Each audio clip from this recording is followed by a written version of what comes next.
Welcome back, guys. Johnny Daily Fit back with another weekly update. We are now on starting week 12. We just finished up week 11, and let's jump on the scale, see what we weigh, do a measurements, physique check, and then dive into the computer, and we'll nerd out on some stats. All right, 186.4.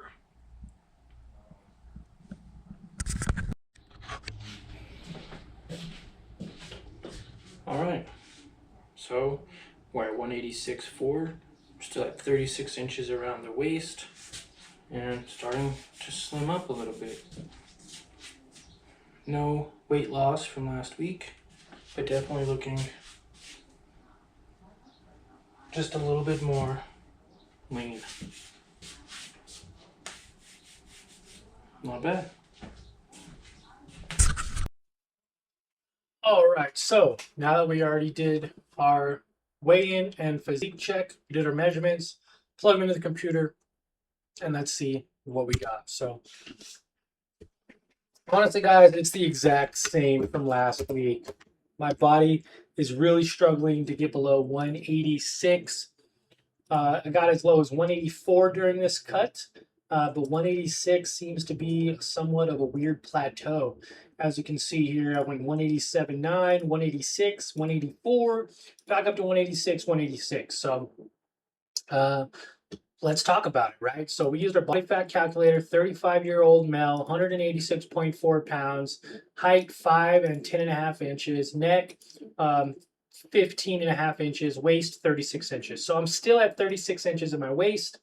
What could I do better? And what am I doing? And why are we not seeing progress? We should already be at 178 pounds, technically. 182, 180, between 180 and 178. Also, real quick, I just want to say thank you to all of our subscribers. We just hit 10 subscribers on this new account, Johnny Daily Fit, and we just hit 5,000 views. So I just want to say thank you for watching and subscribing, and let's get back to the show. And we're just not seeing that right now. So what are we doing? Well, first off, as you can see here at 20% body fat, I noticed a lot of times 20% can be a very hard milestone to break. Going from 30% to 20% can be fairly easy. And as you can see, I actually did that in the first, 8 weeks? I'd say the first 8 to 9 weeks, we dropped 10% in body fat. And remember, we started at 31%, 202 pounds.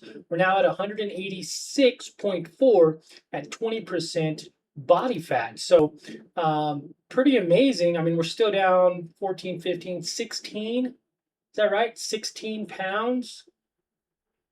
But yeah, this can be hard. And this can be where people actually give up. They give up, they say it's not working, and they either go all out and they do more exercise and they burn themselves out and get fatigue. They quit and just don't do anything altogether, or they actually well, I guess it's just those two things, right? They either quit and they don't do it at all anymore, they give up, or two, they actually go all out and they try to do more cardio, more steps, less eating, and then they could actually crash their metabolism and begin to lose muscle. So I don't want that to happen for you guys.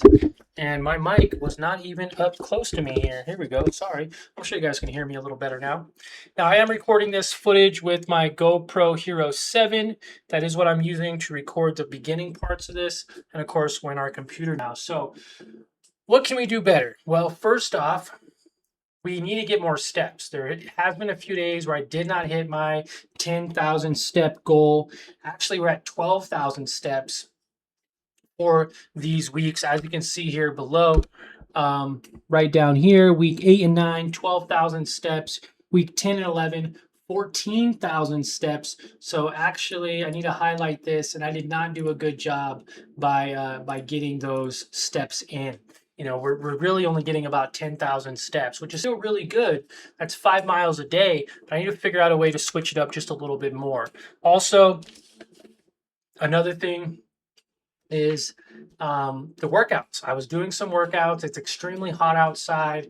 Like we're talking 90 plus degrees, and it wasn't there. The workouts weren't the best quality. I didn't push myself as much as I should be.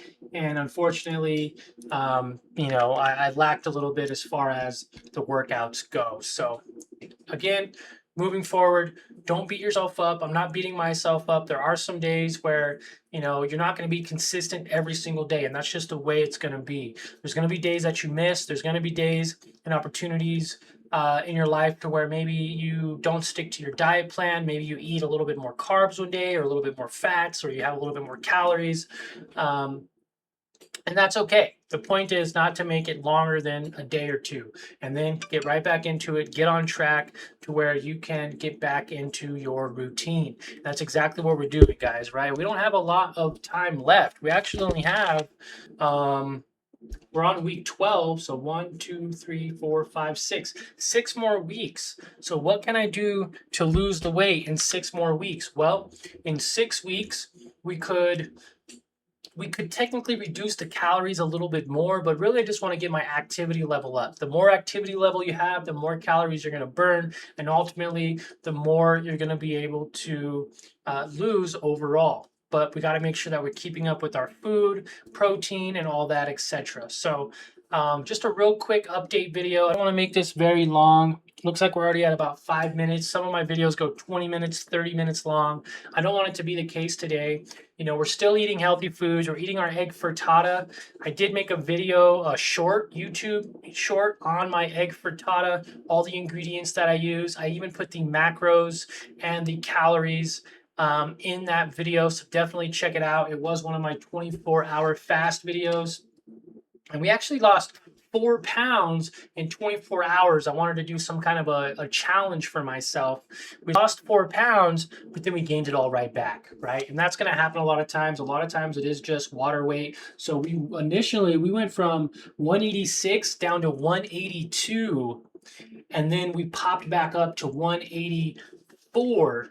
And then over the last day or two, we went right back up to 186. So you could do a 24-hour fast, but it didn't really help me lose any weight. Ultimately, it looked good in the 24-hour video that I lost 4 pounds in 24 hours. But again, a lot of it was just water.